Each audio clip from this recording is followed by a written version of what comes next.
Step off the well-trodden tourist path and discover the hidden gems of Vienna on a thrilling one-day walking tour. Kickstart your adventure in the Bohemian district of Spittelberg, a maze of charming alleys lined with quirky boutiques, street art, and cute cafes.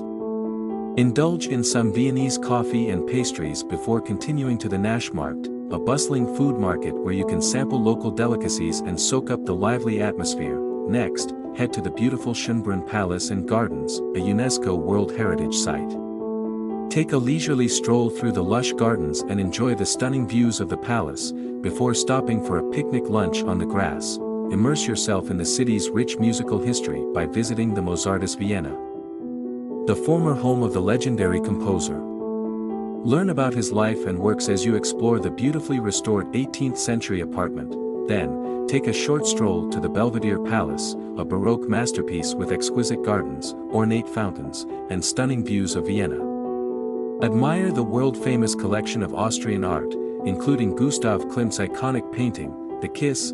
Finally, end your day with a sunset walk along the Danube Canal, where you can witness the city's vibrant nightlife come to life. Marvel at the colorful street art, lively bars, and stunning views of the illuminated city skyline. This one-day off-the-beaten-path walking tour of Vienna promises to be an unforgettable experience, packed with culture, history, and breathtaking sights.